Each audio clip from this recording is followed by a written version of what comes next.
Pida limosna con los demás. Esas fueron las últimas palabras que escuché de Nubia, mi nuera, mientras mi hijo Fabián arrancaba el carro y me dejaba sola frente a las puertas de la iglesia. Era mi cumpleaños. Acababa de cumplir 67 años. Me llamo Elena Quintal. Tengo 68 años. Y lo que voy a contar no es fácil de decir en voz alta, pero necesito que alguien lo escuche, porque hay verdades que pesan tanto que, si no las sueltas, te pudren por dentro. Esa mañana desperté temprano, como siempre. Preparé café en la cocina que había sido mía durante 40 años. La casa olía a humedad y silencio. Fabián y Nubia dormían en la habitación principal, la que había sido mía y de Roberto, mi marido. Roberto murió hace 4 años. Infarto fulminante. Una tarde estaba arreglando el jardín, y al día siguiente ya no estaba. Cuando él murió, Fabián apareció con Nubia y 2 maletas. «Mamá, no puedes quedarte sola», me dijo. «Nosotros cuidaremos de ti». Al principio me sentí aliviada. Pensé que era amor, pensé que era familia. Pero las cosas cambian despacio, tan despacio que no te das cuenta hasta que ya es tarde. Primero fue mi cuarto. «Mamá, tú no necesitas tanto espacio. El cuarto de servicio es más cómodo para ti». Después fue mi lugar en la mesa. Luego, mi voz en las decisiones. Y yo callé. Porque una madre siempre encuentra formas de justificar a sus hijos. Esa mañana de mi cumpleaños, preparé el desayuno para los 3. Huevos rancheros, frijoles refritos, tortillas recién hechas. Puse la mesa con cuidado, esperando que tal vez, solo tal vez, recordaran qué día era. Fabián bajó primero, con el celular en la mano. Ni siquiera me miró. «¿Ya está listo?», preguntó. «Sí, hijo, siéntate». Nubia apareció después, con una bata de seda que había sido mía. La reconocí porque Roberto me la regaló en nuestro último aniversario. Se sentaron. Comieron en silencio. Esperé a que dijeran algo. Cualquier cosa. Nada. Lavé los platos mientras ellos hablaban de un viaje que planeaban hacer. Sin ella, obviamente. Escuché que Nubia decía. Fabián rió. A media mañana, Fabián entró a la cocina con las llaves del carro en la mano. «Mamá, vamos a salir. Necesitamos que vengas con nosotros». Me cambié rápido. Pensé que tal vez me llevarían a algún lugar especial. Tal vez sí recordaban. Subí al carro. Nubia iba adelante, con lentes oscuros. Yo atrás, callada. Atravesamos la ciudad. Vi las calles que conocía de memoria.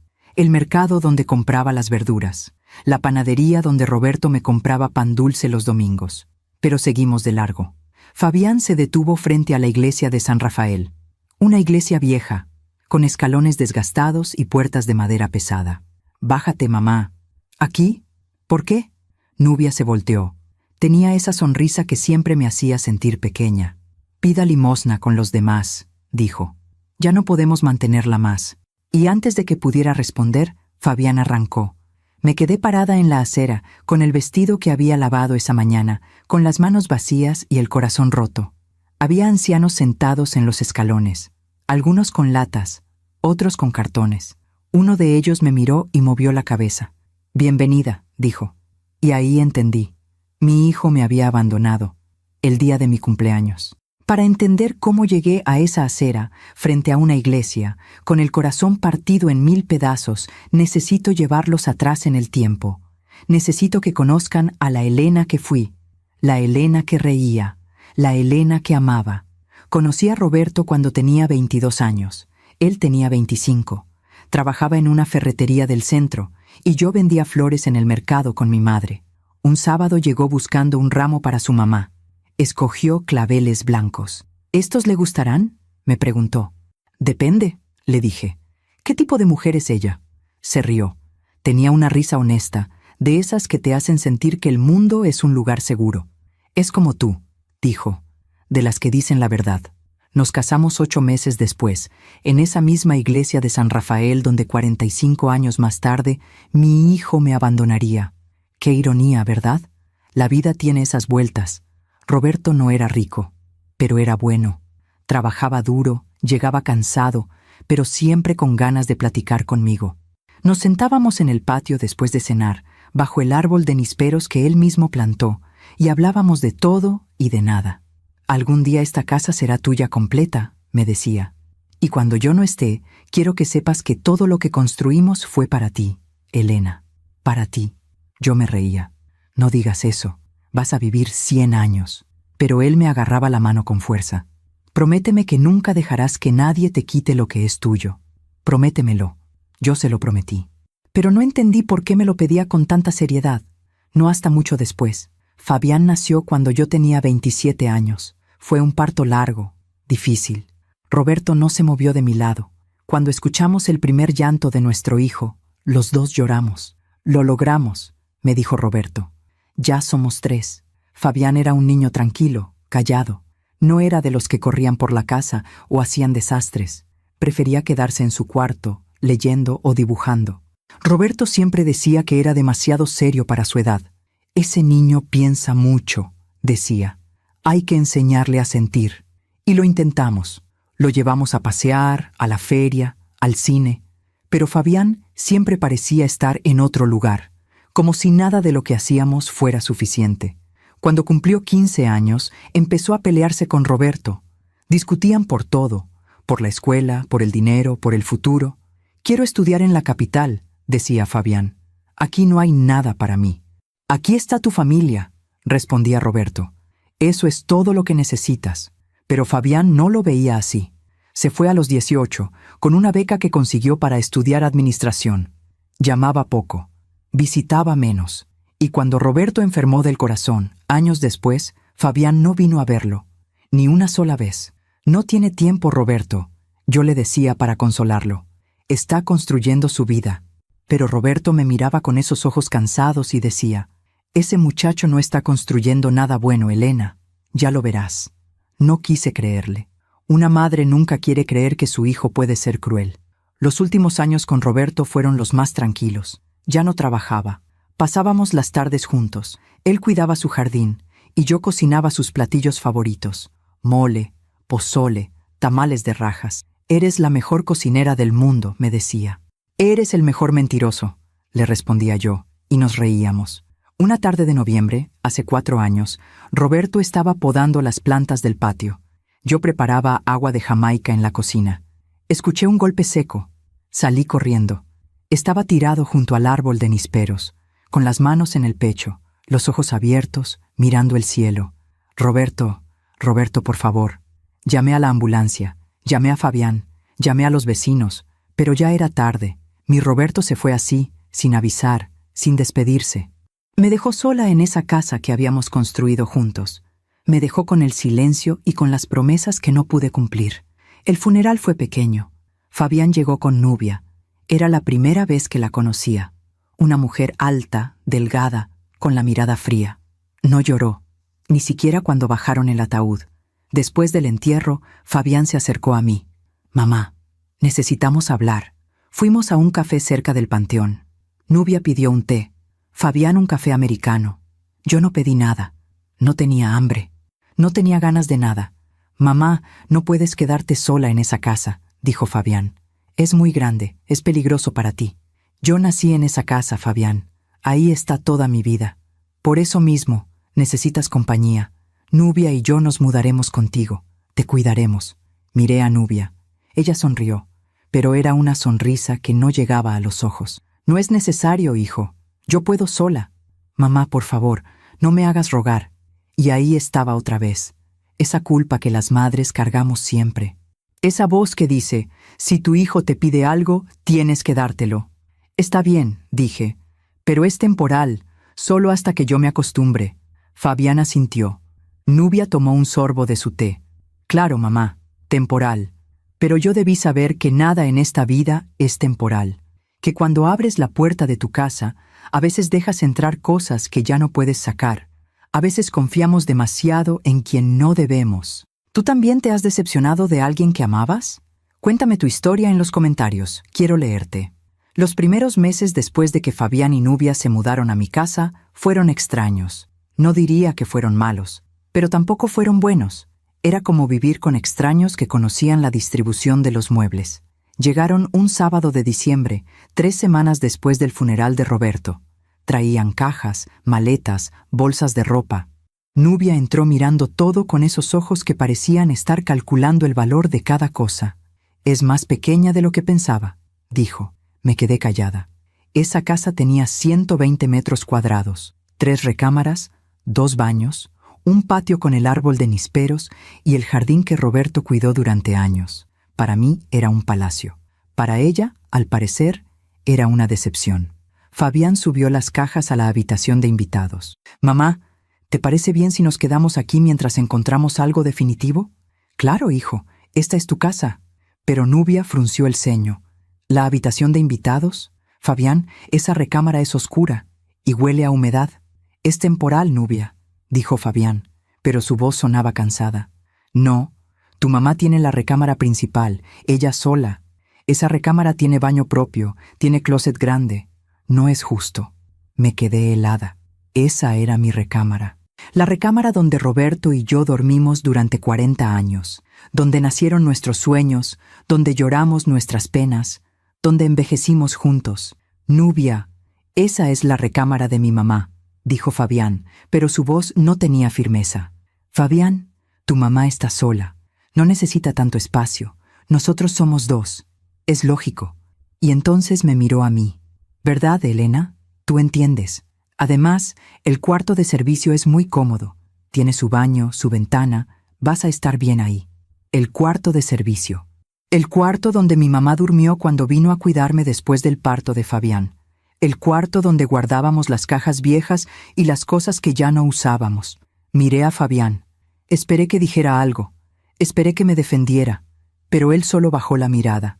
«Mamá, es solo por un tiempo. Cuando nos vayamos, vuelves a tu cuarto». Y yo, como siempre, dije que sí. Porque una madre no quiere causar problemas. Porque una madre piensa que si cede, si se hace pequeña, su hijo la va a amar más. Esa misma tarde, moví mis cosas al cuarto de servicio. Mi ropa, mis fotos, el chal que Roberto me regaló en nuestro aniversario número 30, el retrato de bodas que siempre estuvo en mi buró.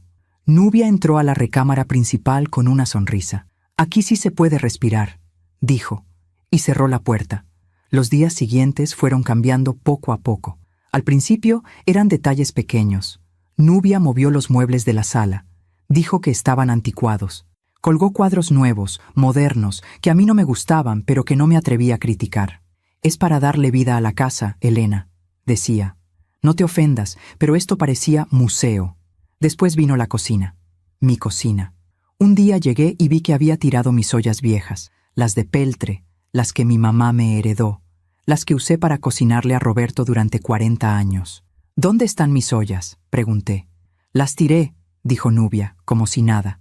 «Estaban todas quemadas. Te compré unas nuevas. De teflón. Son mejores. Esas ollas eran de mi mamá. Pues tu mamá ya no las necesita». «¿O sí?». Me dio la espalda y siguió cocinando. Algo que olía raro. Algo que no era lo que yo cocinaba. Fabián llegó esa noche y cenó en silencio. Yo no toqué la comida. Me fui a mi cuarto, al cuarto de servicio, y lloré. Lloré por las ollas. Lloré por la recámara. Lloré por Roberto, que ya no estaba ahí para decirme que todo iba a estar bien. Pero lo peor no eran las cosas. Lo peor era la forma en que Fabián empezó a tratarme. Antes, cuando venía de visita, me abrazaba. Me preguntaba cómo estaba. Me escuchaba. Pero ahora vivía conmigo y ya no me veía. Llegaba del trabajo.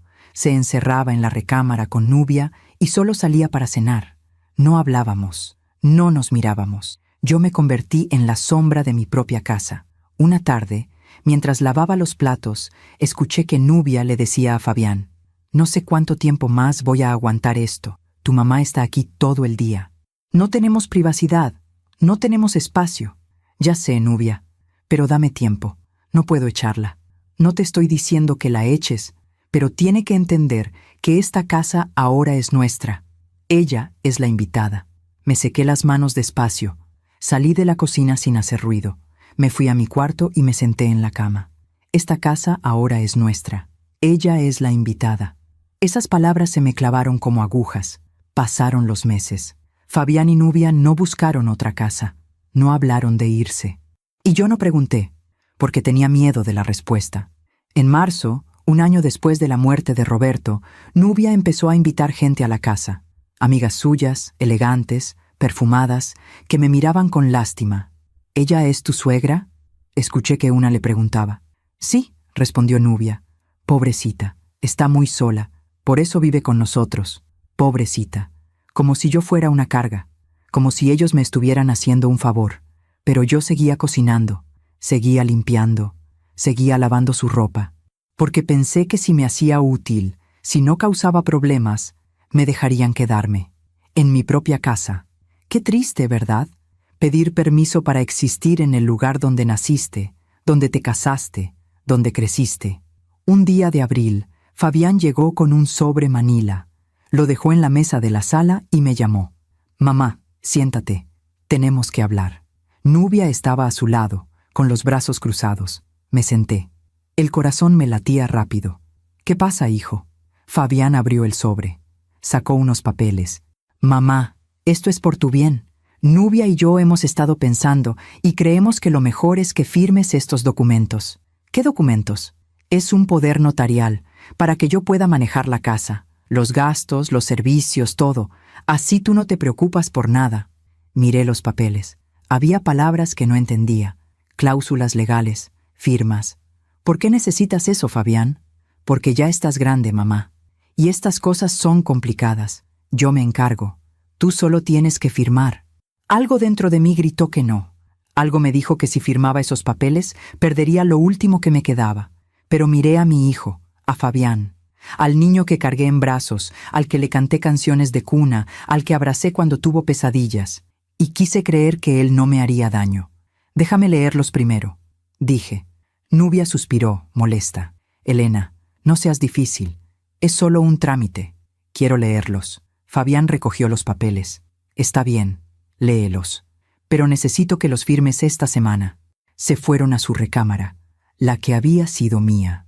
Yo me quedé sentada en la sala con las manos temblando. Y por primera vez, desde que Roberto murió, sentí miedo. Miedo de mi propio hijo. Esa noche no pude dormir. Me quedé acostada en la cama del cuarto de servicio, mirando el techo, pensando en esos papeles que Fabián me había puesto enfrente. Un poder notarial. Yo no era abogada, pero sabía lo suficiente. Mi mamá siempre me decía, nunca firmes algo que no entiendas, y nunca le des tu poder a nadie, ni siquiera a tu hijo.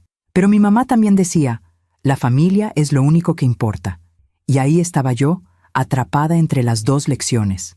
Al día siguiente saqué los papeles del sobre y traté de leerlos. Había palabras como cesión de derechos, administración patrimonial, beneficiario único. Me dolía la cabeza, me dolía el corazón. Llamé a mi vecina, doña Carmen. Ella había sido notaria antes de jubilarse. Le pedí que viniera a verme. Llegó esa misma tarde, con su bolsa grande y sus lentes colgando del cuello. ¿Qué pasó, Elena? ¿Te oyes preocupada? Le mostré los documentos. Se sentó en la mesa de la cocina y los leyó despacio, página por página. Yo le serví café. Esperé. Cuando terminó, me miró con los ojos tristes. Elena, si firmas esto, tu hijo va a tener control total sobre esta casa. Va a poder venderla, hipotecarla, rentarla, y tú no vas a poder hacer nada. Se me cerró la garganta. Pero él me dijo que era solo para ayudarme con los trámites. Mija, esto no es ayuda, esto es quedarse con todo. Doña Carmen puso su mano sobre la mía. No firmes, por favor, no firmes. Se fue media hora después. Yo me quedé ahí sentada, con el café frío y el alma dividida. ¿Cómo podía desconfiar de mi propio hijo? ¿Cómo podía pensar que Fabián, el niño al que había dado todo, me quisiera hacer daño? Esa noche, durante la cena, Fabián me preguntó, ¿ya leíste los papeles, mamá? Sí. ¿Y? No entiendo bien algunas cosas. Nubia dejó el tenedor con fuerza. Por Dios, Elena, ¿qué es lo que no entiendes? Fabián solo quiere ayudarte, pero si tú vas a poner trabas, entonces mejor olvídalo. No estoy poniendo trabas, solo quiero estar segura. ¿Segura de qué?, preguntó Fabián, y había algo en su voz que nunca había escuchado antes. Algo frío. Segura de que no voy a perder mi casa. Se hizo un silencio pesado. Nubia se levantó de la mesa. Increíble. Después de todo lo que hemos hecho por ti, dejamos nuestra vida para venir a cuidarte, y así nos pagas, con desconfianza. Nubia, no es eso. Sí es eso, Elena, pero está bien. Nosotros sabemos lo que valemos. Se fue a la recámara. Fabián se quedó un momento mirándome. Mamá, me decepcionas. Y se fue también. Me quedé sola en la cocina, con el nudo en la garganta y las lágrimas quemándome los ojos. ¿Y saben qué fue lo peor? Que al día siguiente fui yo la que les pedí perdón. Toqué la puerta de la recámara. Nubia la abrió con cara de fastidio. ¿Qué quieres? Disculpa, Nubia. Disculpa, hijo. No quise ofenderlos. Yo voy a firmar. Fabián apareció detrás de ella. ¿En serio? Sí, tienen razón. Ustedes solo quieren ayudarme. Y yo estoy siendo tonta. Nubia sonrió. Pero no fue una sonrisa de alivio. Fue una sonrisa de triunfo. 2 días después fuimos al notario. Un hombre mayor, con bigote blanco, que me hizo leer el documento en voz alta antes de firmarlo. ¿Está segura de lo que está haciendo, señora?, me preguntó. Miré a Fabián. Él asintió. Sí, estoy segura. Firmé. Y en ese momento, aunque no lo sabía, firmé mi propia condena. Los meses siguientes fueron peores. Fabián empezó a llegar tarde, a veces oliendo a alcohol. Nubia salía con sus amigas y volvía con bolsas de ropa cara, de tiendas donde yo nunca había entrado. ¿De dónde sacan dinero para eso?, le pregunté un día a Fabián. Eso no te importa, mamá. Pero sí me importaba. Porque empecé a notar que las facturas de la luz, del agua, del gas, ya no llegaban a mi nombre, llegaban al nombre de Fabián. Y cuando quise pagar los servicios, me dijeron que ya no podía, que yo ya no era la titular. Un sábado de junio, mientras limpiaba la sala, encontré un papel en el cesto de basura. Era un estado de cuenta, del banco donde Roberto y yo teníamos nuestros ahorros. La cuenta estaba casi vacía. Roberto había dejado 150,000 pesos, dinero que ahorramos durante años, dinero para emergencias, para mi vejez, y ahora quedaban menos de 10,000. Sentí que el piso se movía debajo de mis pies. Busqué a Fabián. Estaba en el patio, hablando por teléfono.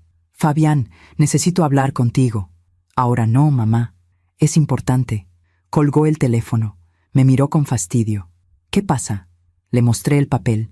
¿Qué pasó con el dinero de la cuenta? Ah, eso. Lo usé para pagar deudas. ¿Qué deudas? Mías, deudas mías. Pero ese dinero era mío. Era de tu papá y mío. Mamá, ¿ya olvidaste? Me diste poder sobre todo. Yo decido qué hacer con el dinero. Y lo necesitaba. Pero no me preguntaste. No tengo que preguntarte. Y se fue. Yo me quedé parada en el patio, bajo el árbol de nísperos que Roberto plantó, con el papel arrugado en la mano. Y ahí entendí lo que había hecho. Le había dado las llaves de mi vida, y él las estaba usando para encerrarme.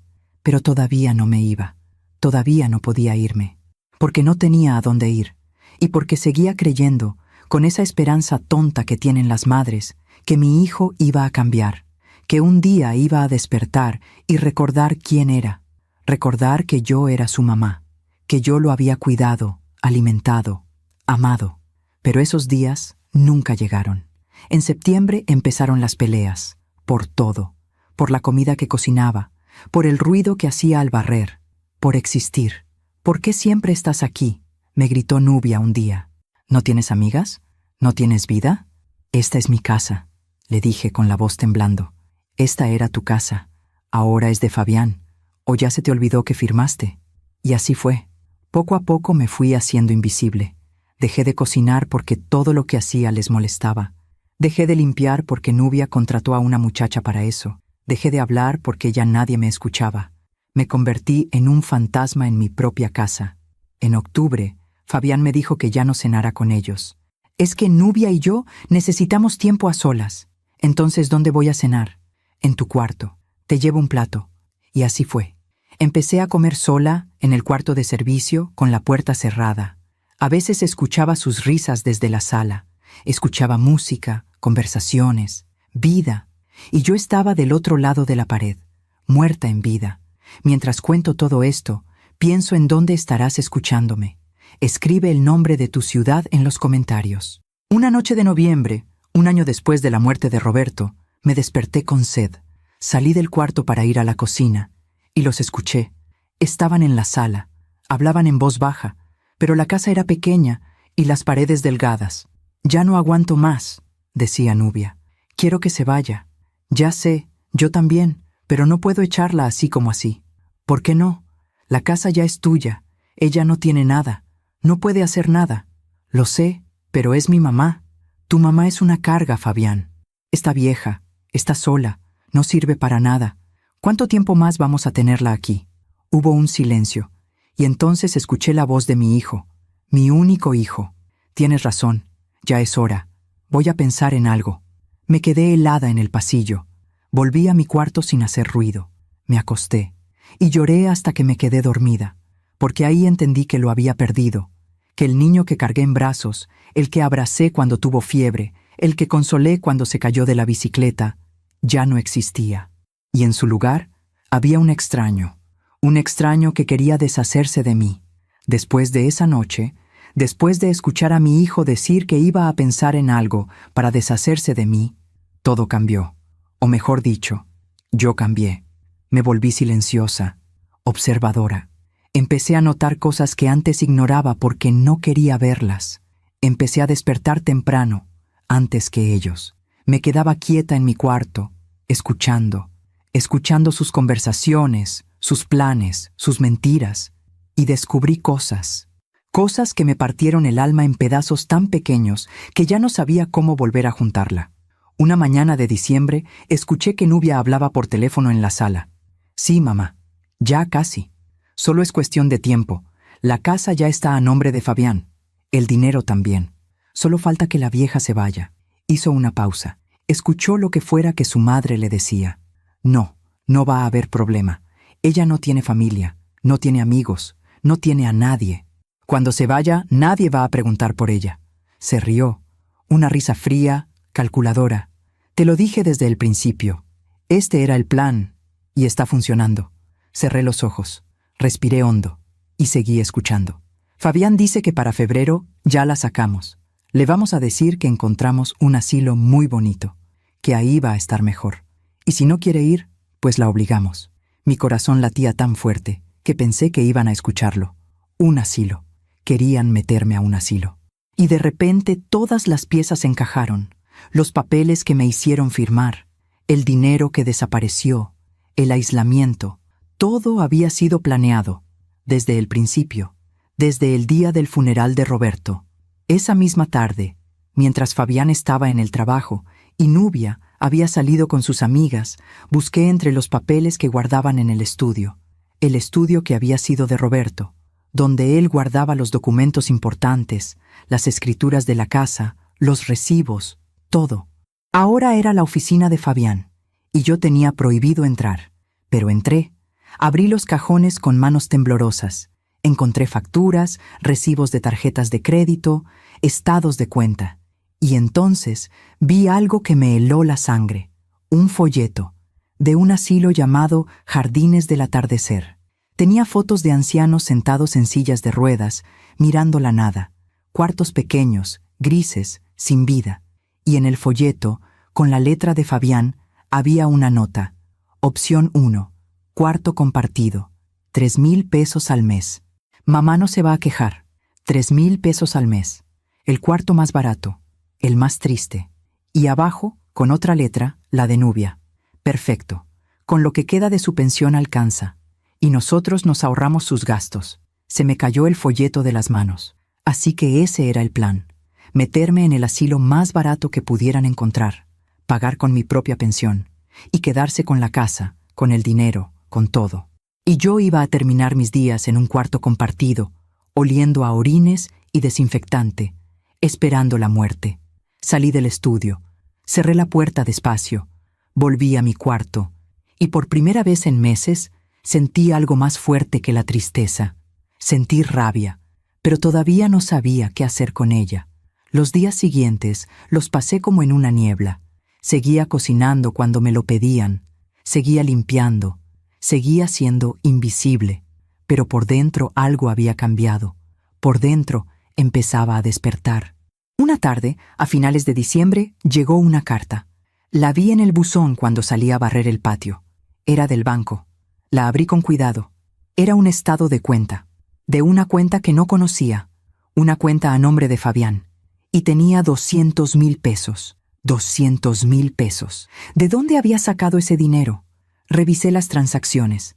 Había un depósito grande de 150,000 pesos, hecho en junio. el mes en que descubrí que nuestra cuenta estaba vacía, y después, depósitos más pequeños, transferencias, pagos, y entonces vi algo que me hizo temblar.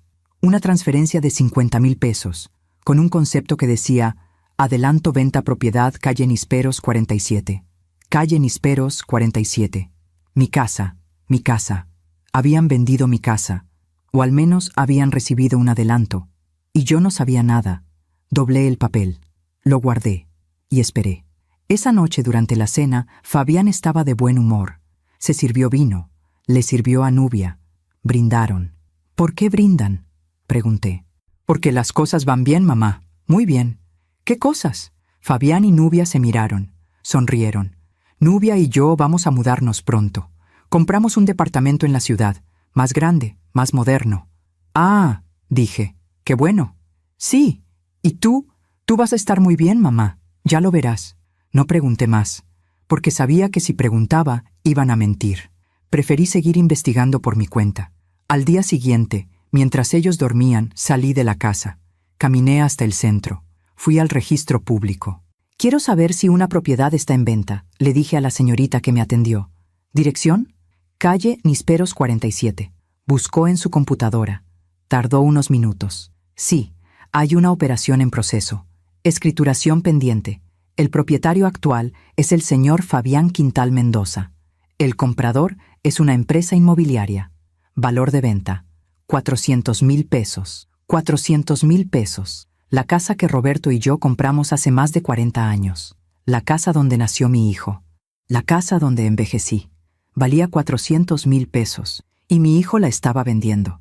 ¿Cuándo se firma la escritura?, pregunté, con la voz apenas audible. El 31 de enero. Menos de un mes. En menos de un mes iba a perder mi casa. Salí del registro público caminando como sonámbula. Las calles estaban llenas de gente comprando cosas para Año Nuevo. Luces, música, risas, y yo sentía que me estaba muriendo por dentro. Volví a la casa. Fabián y Nubia no estaban. Habían salido. Me senté en el patio, bajo el árbol de Nisperos. Puse mi mano en el tronco. Roberto lo había plantado cuando nos mudamos. Era un árbol joven entonces, apenas un brote. Ahora era grande, fuerte, lleno de hojas. Roberto, susurré, ¿qué hago? ¿Qué hago? Y el viento movió las ramas, como si él me estuviera respondiendo. Pero yo no entendía. Todavía no entendía. Los últimos días de diciembre fueron extraños. Fabián y Nubia empezaron a empacar cosas. Cajas, ropa, muebles. ¿Ya se van?, pregunté. Pronto, mamá, muy pronto. ¿Y yo? Fabián me miró. Había algo en sus ojos que no pude descifrar. Tú también. Te vas a mudar a un lugar muy bonito. Ya lo vas a ver. El 24 de diciembre, Nochebuena, cenamos en silencio. Yo preparé pozole, tamales, ponche. Nadie me ayudó. Nadie me agradeció. Comieron rápido y se fueron a su cuarto. Yo me quedé sola en la cocina, limpiando los platos, mirando por la ventana. Afuera los vecinos tenían luces, familias reunidas, risas, y yo estaba sola, completamente sola. Esa noche, acostada en mi cuarto, pensé en Roberto. Pensé en todas las nochebuenas que pasamos juntos, en cómo él siempre brindaba conmigo, en cómo me abrazaba y me decía: «Gracias por esta vida, Elena, gracias por todo». Y lloré. Lloré hasta quedarme dormida. Cuando desperté, ya era 25 de diciembre, día de Navidad. Me levanté, me lavé la cara, salí de mi cuarto. La casa estaba vacía. Fabián y Nubia se habían ido, sin avisar, sin despedirse. Sobre la mesa de la sala había una nota. La abrí con manos temblorosas. «Mamá, nos fuimos a pasar Navidad con la familia de Nubia. Volvemos en 2 días. Hay comida en el refrigerador. Cuídate, cuídate». Como si yo fuera una mascota, como si yo fuera nada. Me senté en el sillón de la sala, el mismo sillón donde Roberto y yo veíamos la televisión por las noches, y ahí, en ese momento, entendí algo. Entendí que ya no importaba cuánto los amara, ya no importaba cuánto me esforzara. Mi hijo no me quería, mi hijo solo quería lo que yo tenía, y cuando ya no tuviera nada más que quitarme, me iba a desechar, como se desecha la basura. Fabián y Nubia volvieron el 27 de diciembre por la tarde. Llegaron con bolsas de regalos, risas, oliendo a perfume caro y comida que no compartieron conmigo. Yo estaba en la cocina, preparando la cena. Hacía frío. Enero estaba cerca y el invierno se sentía en los huesos. «Hola, mamá», dijo Fabián, dejando las bolsas en la sala. «¿Cómo estuvo tu Navidad?» Giré a verlo. Quise gritarle. Quise preguntarle cómo se atrevía a preguntarme eso después de dejarme sola. Pero solo dije: «Bien, tranquila». «Qué bueno», dijo, y se fue a su cuarto sin mirarme. Los días siguientes fueron tensos. Yo ya no hablaba, ya no preguntaba, solo observaba. Y ellos, creyendo que yo no sabía nada, empezaron a relajarse, a hablar más abiertamente. Una noche, el 2 de enero, los escuché en la sala. «Ya casi, amor», decía Nubia. «El 31 firmamos y esto se acaba. Lo sé, ya tengo el dinero apartado para el asilo. El 15 de enero la llevamos. ¿Y si se niega? No puede negarse. No tiene a dónde ir, no tiene dinero, no tiene nada». Se rieron, y yo, del otro lado de la pared, sentí que algo dentro de mí se rompía definitivamente. Pero también sentí otra cosa, algo extraño, algo que no había sentido en meses: claridad. Por fin veía las cosas como eran, sin justificaciones, sin excusas. Mi hijo me había estado robando. Mi hijo me había estado mintiendo. Mi hijo planeaba deshacerse de mí como si yo fuera un estorbo. Y yo había dejado que pasara, porque amaba, porque confiaba, porque creía que la sangre era más fuerte que todo. Pero me equivoqué. El 10 de enero fue mi último intento. Esa mañana, después de que Fabián se fue a trabajar y Nubia salió a quién sabe dónde, me senté en su recámara, en la que había sido mía.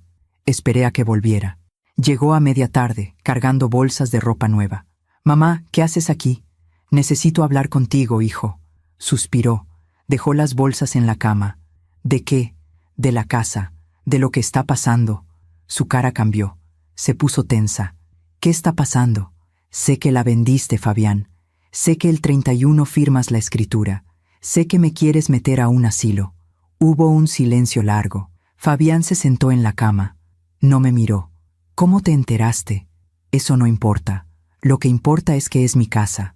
La casa que tu papá y yo compramos. La casa donde tú creciste». «Mamá, la casa ya es mía. Tú firmaste. ¿Ya lo olvidaste?» «Me engañaste.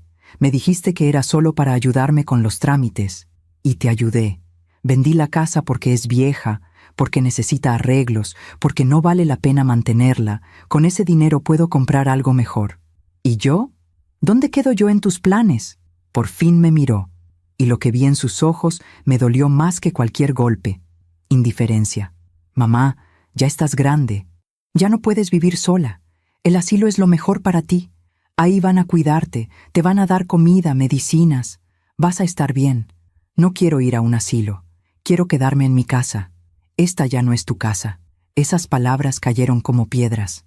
«¿Cómo puedes decirme eso?», susurré.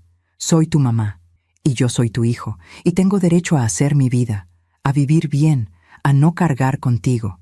«¿Cargar conmigo?». Se levantó, caminó hacia la ventana. «Mamá, toda mi vida me sacrifiqué. Cuidé de ti cuando papá murió. Te aguanté, te di casa, y ahora necesito que tú hagas tu parte.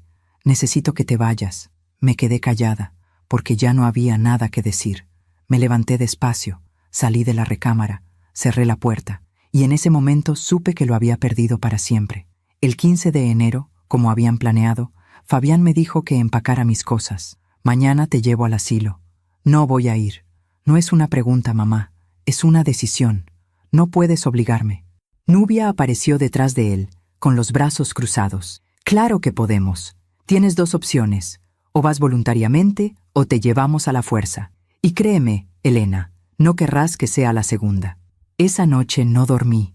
Me quedé sentada en mi cama, mirando las paredes del cuarto de servicio. El cuarto donde había pasado los últimos 3 años de mi vida. Pensé en Roberto. Pensé en todo lo que construimos juntos.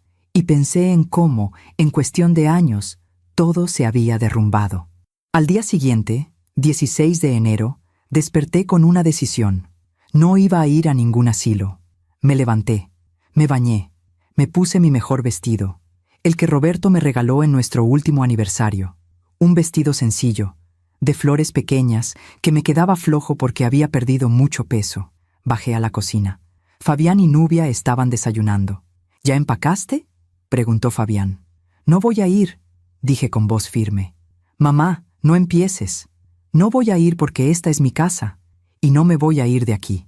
Nubia se levantó de la mesa, se acercó a mí. Había algo peligroso en su mirada. Escúchame bien, Elena. Esta casa ya no es tuya. Tú no decides nada. Y si no te vas por las buenas, te vas por las malas. No me voy. Y entonces pasó algo que nunca olvidaré. Nubia me empujó. No fue fuerte, pero fue suficiente para que perdiera el equilibrio y me golpeara contra la mesa. Fabián no dijo nada, solo la miró. Y después me miró a mí. Mamá, por favor, no hagas esto más difícil. Me levanté. Me dolía la espalda, pero no dije nada. Está bien, dije. Me voy. Nubia sonrió. Buena decisión. Subí a mi cuarto, empaqué mis cosas en una bolsa vieja, ropa, algunas fotos, el chal de Roberto. Nada más, porque no necesitaba más. Bajé. Fabián me esperaba en la puerta con las llaves del carro. Vamos, dijo. Pero yo no me moví. No voy al asilo, Fabián. Si me voy de aquí, me voy sola, a donde yo quiera. ¿Y a dónde vas a ir? No tienes dinero, no tienes nada. Ya veremos. Salí por la puerta principal. Caminé por la calle donde había vivido 40 años. Los vecinos me miraron con curiosidad. Doña Carmen salió de su casa. «¿Elena? ¿Estás bien?» «Sí, doña Carmen, estoy bien». «¿A dónde vas?» «No lo sé todavía». Me abrazó, y en ese abrazo sentí más amor del que había sentido en años en mi propia casa. Caminé durante horas. No supe a dónde ir. Terminé en la plaza del centro. Me senté en una banca. Vi pasar la gente. Familias, parejas, niños corriendo. Y yo ahí, sola, con 66 años, sin casa, sin dinero, sin nada, pero todavía con dignidad. Esa noche dormí en la banca. Hacía frío. Me envolví en mi chal, cerré los ojos y pensé en Roberto. Te fallé, le dije al viento. No pude proteger lo que construimos, y el viento me respondió con silencio. Los días siguientes fueron los más oscuros de mi vida. Caminaba por las calles buscando trabajo, pero nadie contrata a una mujer de mi edad. Pedí ayuda en las iglesias. Me dieron comida, un lugar para bañarme, pero no podía quedarme. Y así pasaron 2 semanas. 2 semanas durmiendo en bancas, en portales, comiendo lo que me daban. 2 semanas sintiéndome menos que humana, hasta que llegó mi cumpleaños, el 31 de enero, el día que cumplí 67 años. Esa mañana desperté tiritando en la banca de una plaza cerca de la iglesia de San Rafael.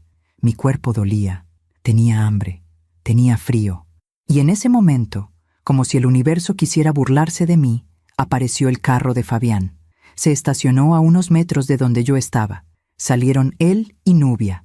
Venían del banco. Venían de firmar la escritura. Me vieron. Nubia le dijo algo a Fabián. Él negó con la cabeza, pero ella insistió. Y entonces se acercaron. «Mamá», dijo Fabián, «¿qué haces aquí?» No respondí. Solo los miré.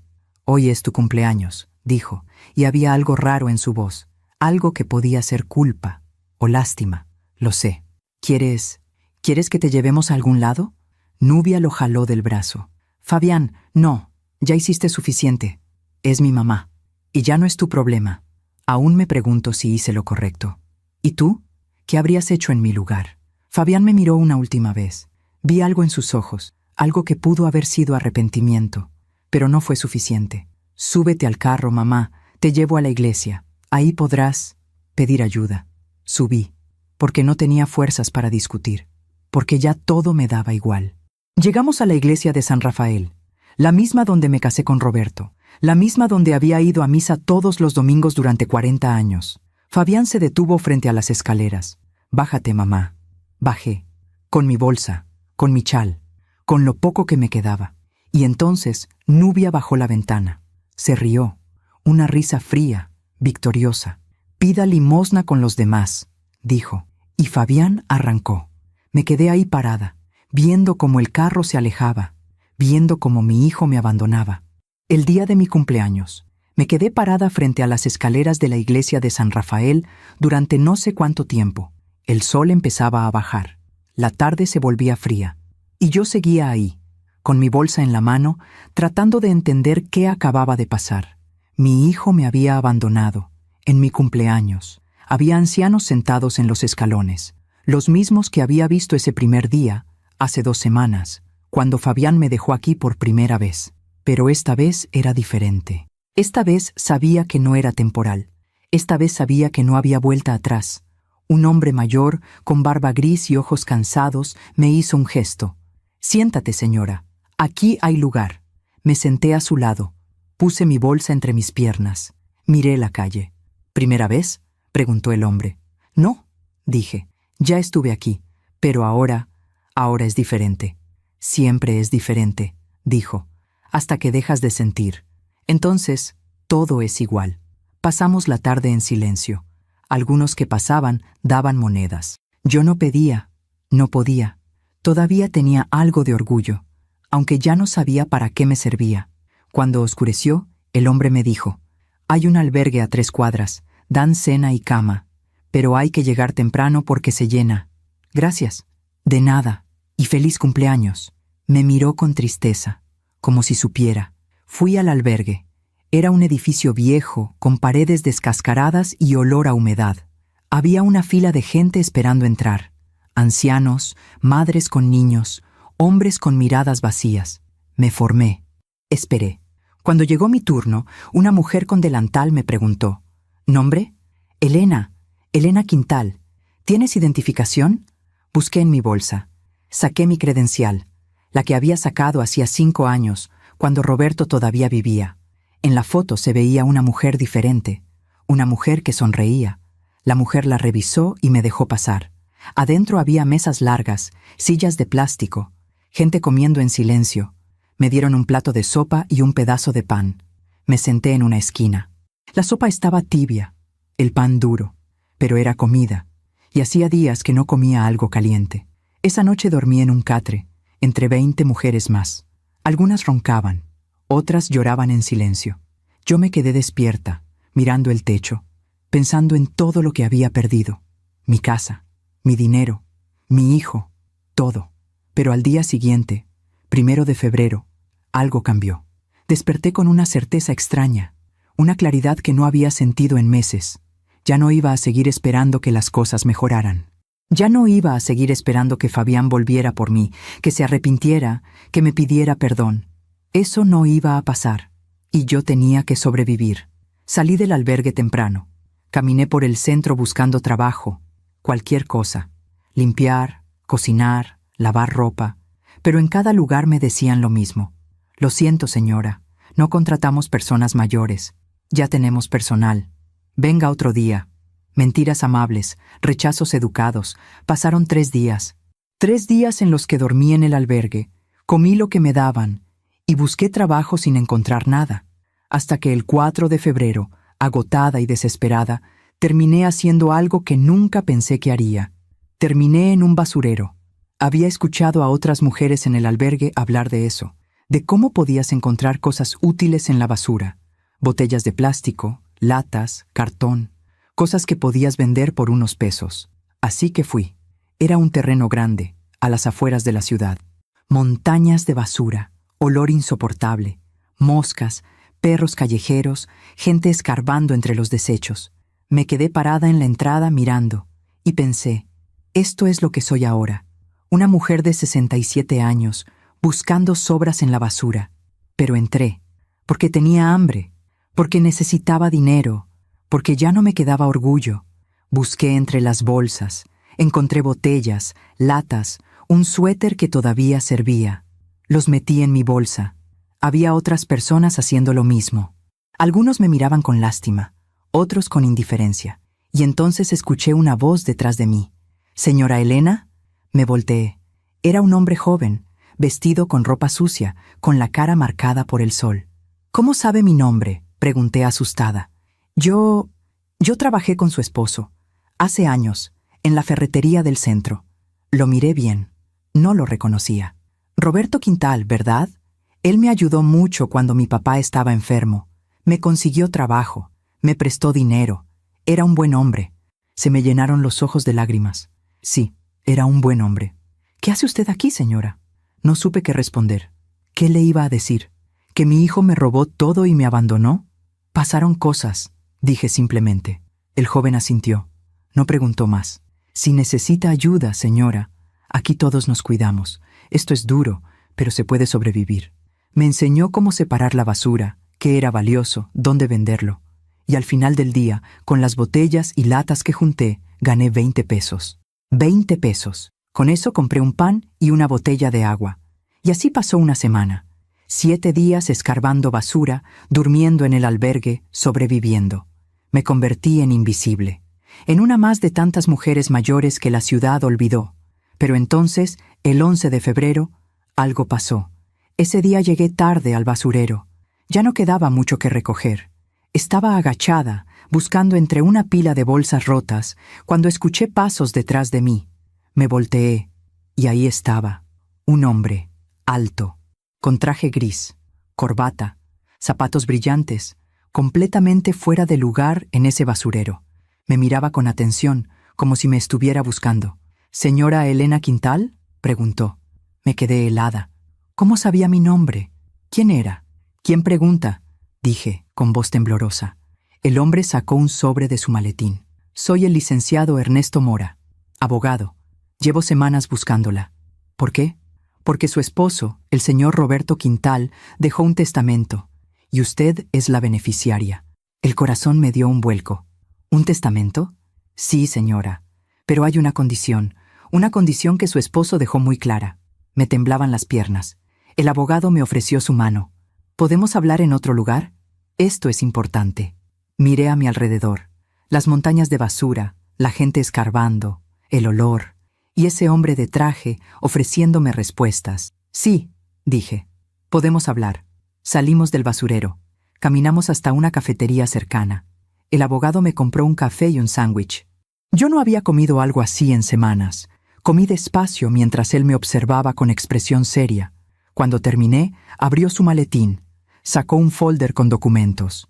«Señora Elena, su esposo vino a mi despacho hace 5 años, poco antes de morir. Me pidió que hiciera un testamento muy específico.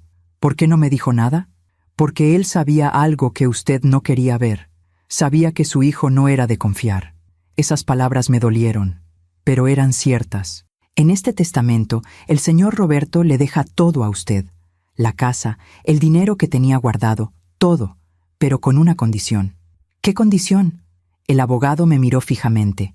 Que usted saque a su hijo y a su nuera de la casa, que los ponga en la calle, tal como ellos hicieron con usted. Me quedé sin aire. ¿Qué? Señora, su esposo lo escribió textualmente. Si mi hijo Fabián alguna vez intenta quitarle algo a Elena, si alguna vez la lastima, ella debe sacarlo de la casa. Sin piedad, sin culpa, porque él no merece nada de lo que construimos. Las lágrimas empezaron a caer. Pero Fabián vendió la casa, ya firmó, ya no es mía. El abogado sonrió. Y fue una sonrisa extraña, como de triunfo. Ahí está el detalle, señora. Esa venta es ilegal. ¿Cómo? Porque su hijo la hizo firmar un poder notarial con engaños. Y porque el testamento de su esposo está registrado ante notario público. Tiene más peso legal que cualquier documento que su hijo haya falsificado. Sacó más papeles. Yo puedo anular esa venta. Puedo recuperar su casa. Puedo hacer que su hijo devuelva el dinero que les robó. Pero necesito su autorización. Me quedé callada, mirando esos papeles, mirando la cara del abogado. ¿Por qué hasta ahora?, pregunté. ¿Por qué no vino antes? Porque el testamento tiene una cláusula. Solo entra en vigor si su hijo comete un acto grave contra usted. Abandono, despojo, maltrato. Y yo necesitaba pruebas. ¿Pruebas? Sí, y las conseguí. Tengo testigos que vieron cómo la dejaron en la iglesia. Tengo los documentos de la venta fraudulenta. Tengo los estados de cuenta que muestran el robo. Tengo todo lo que necesito para ganar este caso. Se inclinó hacia adelante. Señora Elena, su esposo le dejó una herramienta para defenderse. ¿La va a usar? Miré por la ventana de la cafetería. Vi la calle. Vi la gente pasar. Gente con familia, con casas, con vidas normales. Y pensé en Fabián, en el niño que fue, en el hombre en el que se convirtió. Y pensé en Roberto, en todo lo que construimos, en todo lo que me pidió que protegiera. Miré al abogado. Sí, dije, voy a usarla. El licenciado Ernesto Mora abrió su maletín y sacó más documentos. Los puso sobre la mesa de la cafetería, uno por uno, con cuidado, como si cada papel fuera una pieza de un rompecabezas que estaba armando para mí. Señora Elena, antes de que tome cualquier decisión, necesito que entienda exactamente qué es lo que su esposo dejó. Me limpié las lágrimas con la manga del suéter que había encontrado en la basura. Asentí. Su esposo tenía 2 cuentas bancarias, una que usted conocía, donde guardaban los ahorros de la familia. Esa cuenta, efectivamente, su hijo la vació. Sentí que me apretaban el pecho, pero había otra cuenta, una que el señor Roberto abrió hace 10 años, sin decirle a nadie, ni siquiera a usted. ¿Por qué?, pregunté. ¿Por qué me ocultaría eso? El abogado suspiró. Porque él sabía que usted era demasiado buena, demasiado confiada, y temía que, si algo le pasaba, su hijo se aprovecharía. Así que guardó dinero en secreto, como un seguro, como una red de protección para usted. Sacó un estado de cuenta. En esa cuenta hay 320,000 pesos, señora Elena, intocables, a su nombre, y su hijo no sabe que existen. Me quedé mirando los números. 320,000 pesos. Roberto me había cuidado, incluso después de muerto. Además, continuó el abogado, la casa que su hijo vendió por 400,000 pesos. Esa venta se puede anular, y cuando se anule, la casa vuelve a ser suya, porque el testamento de su esposo está registrado ante notario público desde el año 2018, 5 años antes de la muerte de don Roberto. Y en ese testamento dice claramente: la casa de calle Nisperos 47 es propiedad de Elena Quintal de por vida.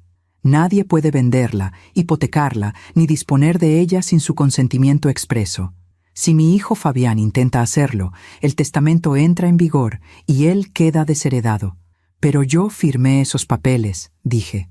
Yo le di el poder. Lo sé, pero lo hizo bajo engaño.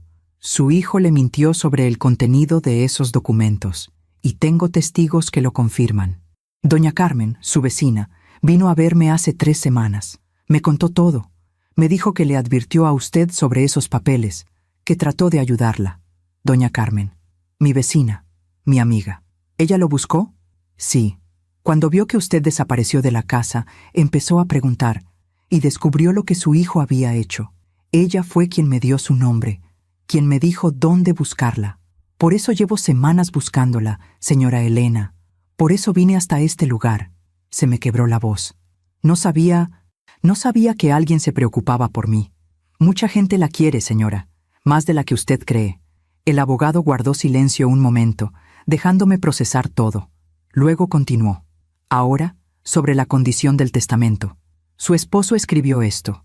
Si Elena decide perdonar a nuestro hijo, es su decisión y la respeto.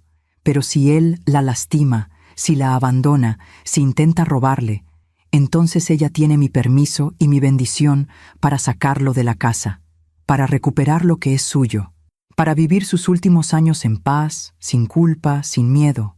¿Él escribió eso? Palabra por palabra, y hay más. Escribió una carta, para usted. Me pidió que se la entregara si esto pasaba. Del folder sacó un sobre amarillento, cerrado, con mi nombre escrito con la letra de Roberto, para Elena. Solo si llegó el día que temí. Me temblaron las manos al recibirlo. ¿Puedo leerlo ahora? Claro, tómese su tiempo. Abrí el sobre con cuidado. Adentro había 2 páginas escritas a mano. La letra de Roberto. Esa letra que conocía tan bien, que había visto en listas de compras, en notas de amor, en recibos guardados. Empecé a leer. Mi querida Elena, si estás leyendo esto, significa que lo peor pasó. Significa que yo ya no estoy, y que nuestro hijo te hizo daño. Y no sabes cuánto me duele escribir esto, porque una parte de mí todavía quiere creer que me equivoco, que Fabián va a cambiar, que va a ser el hombre que yo quería que fuera. Pero en el fondo, yo siempre supe. Supe desde que era niño que había algo en él que no estaba bien, algo frío, algo calculador. Lo vi en sus ojos cuando le negábamos algo. Lo vi en la forma en que trataba a otros niños. Lo vi en la manera en que solo nos buscaba cuando necesitaba algo. Y traté de cambiarlo, Elena. Lo intenté. Pero tú sabes que hay cosas que no se pueden cambiar. Hay personas que nacen con el corazón cerrado, y no importa cuánto amor les des, nunca aprenden a darlo de vuelta. Te escribo esto porque te conozco. Sé que cuando yo no esté, vas a tratar de justificarlo. Vas a decir, es mi hijo, es mi sangre, tengo que perdonarlo.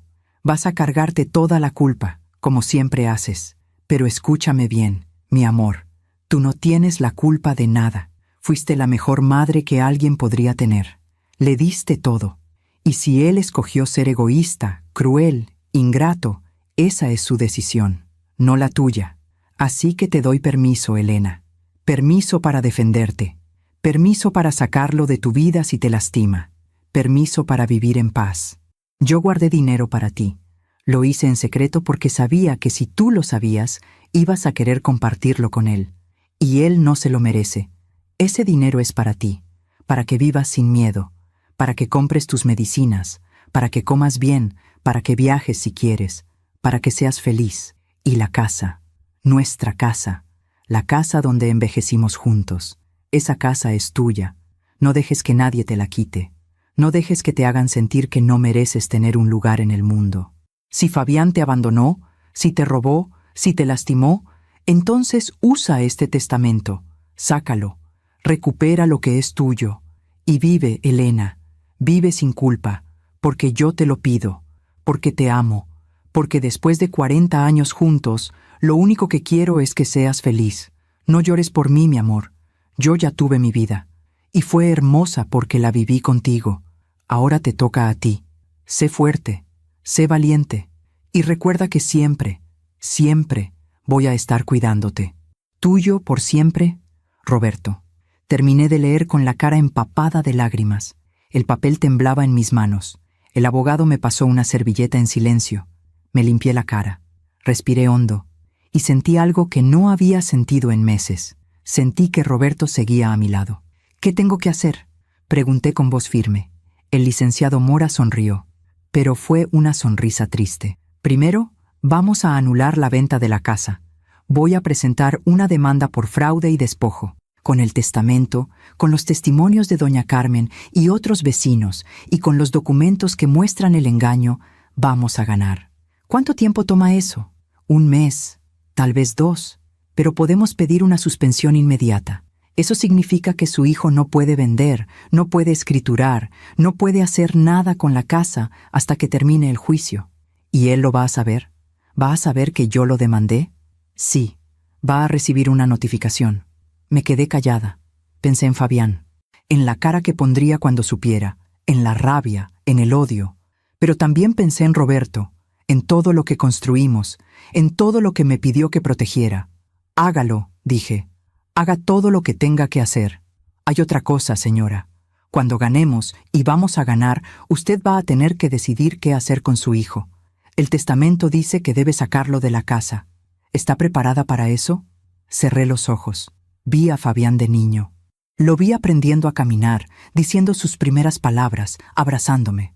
Pero también lo vi dejándome en esa iglesia. Lo vi contando el dinero que me robó. Lo vi riendo con Nubia mientras planeaban deshacerse de mí. Abrí los ojos. Sí, dije. Estoy preparada. El abogado asintió. Muy bien, entonces empezamos mañana. Pero antes, necesito que venga conmigo. ¿A dónde? A un lugar seguro. No puede seguir durmiendo en el albergue. No puede seguir así. Tengo una casa pequeña que rento. Está vacía. Puede quedarse ahí mientras resolvemos todo esto, sin costo. No puedo aceptar eso. No es caridad, señora Elena. Es justicia. Y además, su esposo me pagó muy bien para cuidar de usted si esto pasaba. Esto es parte de mi trabajo. Me levanté de la mesa. Sentía las piernas débiles, pero había algo nuevo en mi pecho. Esperanza. Licenciado Mora, ¿por qué hace esto? ¿Por qué le importa tanto? El abogado guardó los documentos en su maletín. Porque hace 20 años, cuando yo estaba empezando, cuando no tenía dinero ni clientes, su esposo me prestó 5,000 pesos para pagar la renta de mi oficina. Y me dijo, no me pagues ahora, págame ayudando a alguien más cuando puedas. Se le humedecieron los ojos. Don Roberto me salvó, y yo le prometí que si algún día necesitaba algo, iba a estar ahí. Él ya no está, pero usted sí, Y es mi forma de pagarle. Salimos de la cafetería. El sol empezaba a bajar. Febrero es un mes extraño en esta ciudad. Los días son fríos, pero las tardes tienen luz dorada. Caminamos hasta un carro viejo estacionado en la esquina.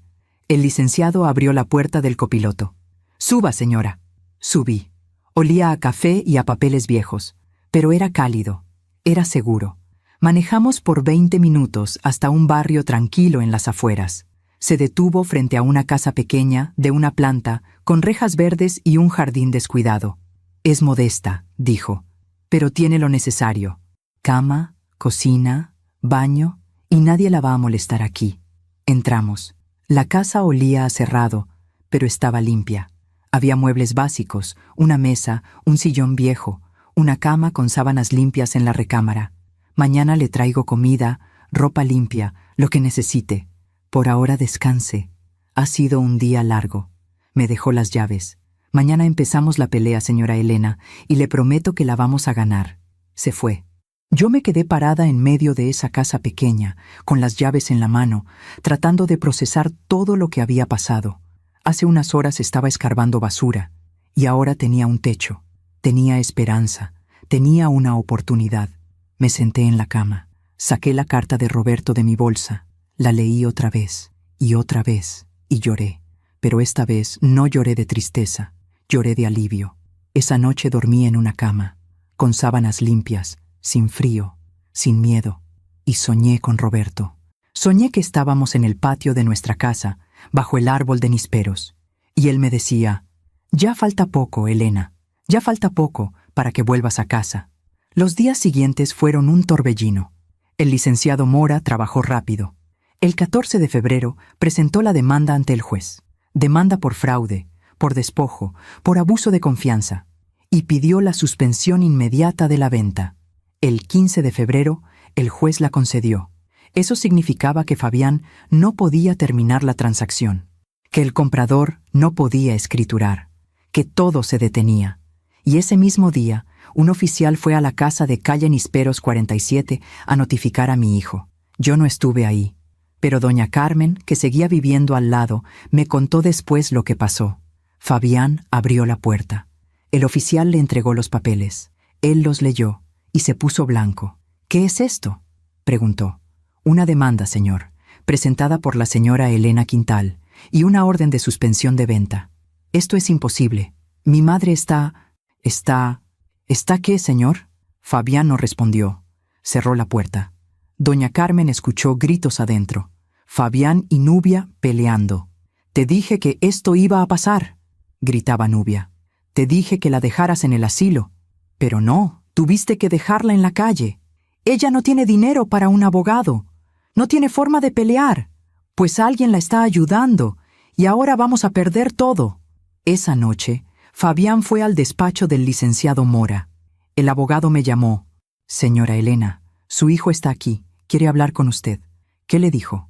«Que dónde está usted, que quiere explicarse, que todo es un malentendido». «¿Qué le dijo usted?». «Que usted no quiere verlo, y que todo se va a resolver en los tribunales». «Gracias». Colgué, y sentí algo extraño. Sentí paz, porque por primera vez en mi vida no estaba tratando de arreglar las cosas, no estaba tratando de entender a mi hijo, no estaba cargando su culpa. Estaba dejando que la justicia hiciera su trabajo. El 20 de febrero tuvimos la primera audiencia. Yo fui con el licenciado Mora. Fabián fue con un abogado que contrató de último momento. Nos sentamos en lados opuestos de la sala. Cuando Fabián me vio, se quedó helado. Yo estaba diferente. Ya no era la mujer demacrada que había dejado en la iglesia hacía 3 semanas. El licenciado me había llevado a un doctor, me había dado comida, ropa limpia. Seguía delgada, seguía marcada por el dolor. Pero ya no estaba rota. Fabián trató de acercarse. «Mamá». El licenciado Mora se interpuso. «No, señor, no puede hablarle. Es mi madre. Es su víctima, y está protegida por una orden judicial. Si se acerca, lo arrestan». Fabián retrocedió. El juez entró.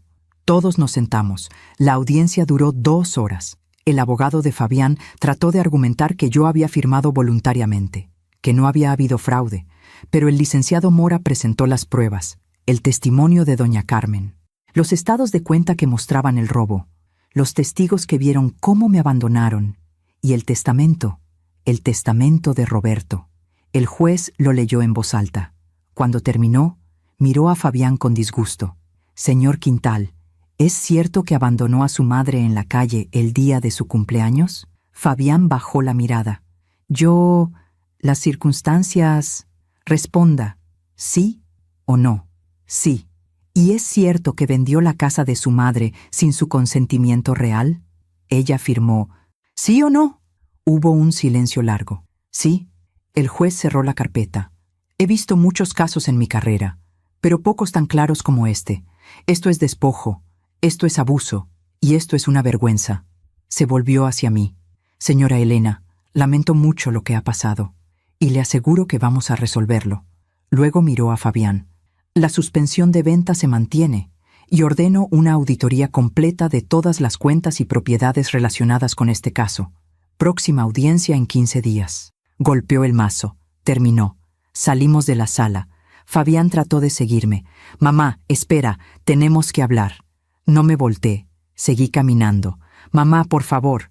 Me detuve, me di la vuelta y lo miré a los ojos. «Ya no tenemos nada de qué hablar, Fabián. Mamá, lo siento mucho. Nubia me presionó. Yo estaba desesperado. No me interesa, hijo. Ya es tarde. Pero eres mi mamá. No puedes hacerme esto». Me acerqué un paso. «Yo no te estoy haciendo nada. Tú te lo hiciste solo. El día que decidiste robarme, el día que decidiste abandonarme, el día que olvidaste quién te cuidó cuando eras niño». Se le llenaron los ojos de lágrimas. No quería que llegara a esto. Pues llegó, y ahora vas a pagar las consecuencias. Me di la vuelta y me fui. Y no miré atrás. Después de esa primera audiencia, todo cambió rápido. El licenciado Mora no perdió tiempo. Contrató un contador forense para revisar todas las transacciones que Fabián había hecho desde que me hizo firmar el poder notarial. Y lo que encontraron fue peor de lo que yo imaginaba. El 23 de febrero, el licenciado me visitó en la casa donde me estaba quedando.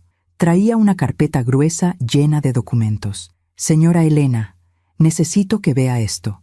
Se sentó conmigo en la mesa de la cocina. Abrió la carpeta. Su hijo no solo gastó los 150,000 pesos de la cuenta de ahorros, también sacó préstamos a su nombre, 3 tarjetas de crédito, un préstamo bancario, todo usando la casa como garantía. Sentí que me faltaba el aire. ¿Cuánto debe? 280,000 pesos. En total, 280,000 pesos de deudas, a mi nombre. Pero yo no firmé nada de eso. Lo sé.